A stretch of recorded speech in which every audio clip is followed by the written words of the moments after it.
کیا دن میں کسی وقت سجدے والی آیات پڑھنا ممنوع ہے؟ میں نے سنا ہے کہ دن میں کچھ اوقات ایسے ہوتے ہیں جن میں سجدے والی آیات نہیں پڑھ سکتے، تو جو بچے مدرسے میں ہوتے ہیں کیا ان کے لیے وہ آیات تلاوت کرنا جائز ہے؟ حافظ مریم ٹنڈو اللہ یار۔ کوئی دن میں ایسا ٹائم نہیں ہے جس میں تلاوت ممنوع ہو، کسی بھی وقت سجدہ تلاوت والی آیت پڑھی جا سکتی ہے، یہاں تک کہ اگر آپ نے مکروہ وقت میں سجدہ تلاوت والی آیت پڑھی ہے تو عین اسی وقت فوراً سجدہ بھی کیا جا سکتا ہے، چاہے مکروہ وقت ہی کیوں نہ ہو۔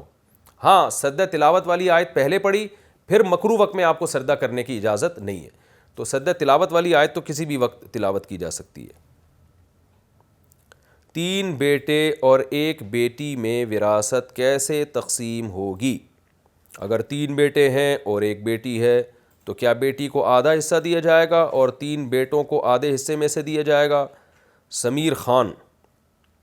دیکھیں، کسی شخص کا انتقال ہو گیا اور اس کے وارثوں میں صرف 3 بیٹے اور 1 بیٹی ہیں، بیوہ بھی نہیں ہے، اور جس کا انتقال ہوا اس کے والدین بھی حیات نہیں ہیں، تو پوری وراثت کے ٹوٹل 7 حصے کیے جائیں گے۔ ہر ایک بیٹا 2 بیٹیوں کے برابر ہوتا ہے، تو 7 حصوں میں اس کو ڈیوائیڈ کیا جائے گا، 1 حصہ بیٹی کا اور 2 حصے بیٹے کو دیے جائیں گے۔ اس طرح سے ہوگا، ایسا نہیں ہوگا کہ پوری وراثت میں سے آدھا بیٹی کو مل جائے۔ آدھا بیٹی کو اس وقت ملتا ہے کہ جب اکیلی بیٹی ہی ہو کسی کے یعنی اولاد میں، بیٹا کوئی بھی نہ ہو۔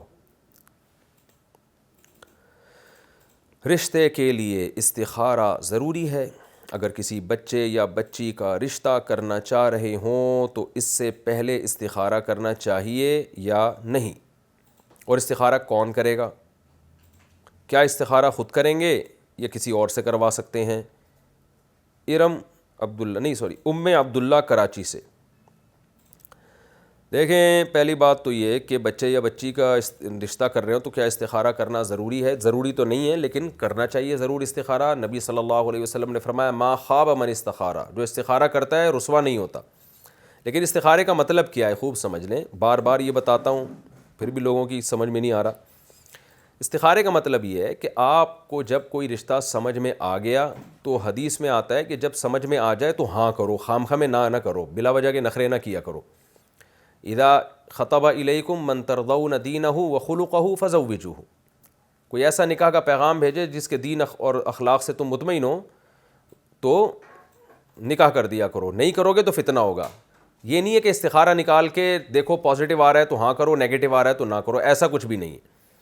تو وہاں ہاں تو کرنی ہے سمجھ میں آ رہا ہے تو، اور پھر استخارہ بھی کر لیں۔ استخارے کی برکت سے یہ ہوگا کہ اللہ کی مدد شامل حال ہو جائے گی۔ لیکن استخارے میں کیا کرنا ہے؟ 2 رکعت پڑھ کے استخارے کی دعا مانگنے کہ اللہ ہمیں تو سمجھ میں آ رہا ہے لیکن اس دعا کے الفاظ ہیں کہ اگر تیرے علم میں یہ بہتر نہیں ہے تو یہ ہٹا دے یہاں سے۔ تو اگر اللہ کے علم میں بہتر نہیں ہوگا تو استخارے کی برکت سے اللہ وہاں معاملہ توڑوا دیں گے۔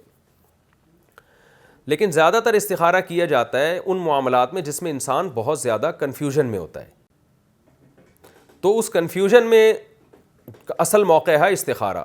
تو اس کنفیوژن میں بھی آپ مشورہ لینے کے بعد ایک رائے قائم کریں، جس طرف ایک رجحان آپ کو خود ہی پیدا کرنا پڑے گا، لیکن ساتھ ساتھ آپ استخارہ بھی کر لیں کہ اے اللہ تیرے علم میں یہ اگر میرے لیے بہتر ہے تو مجھے یہاں پھیر دے، بہتر نہیں ہے تو میرا دماغ یہاں سے ہٹا دے۔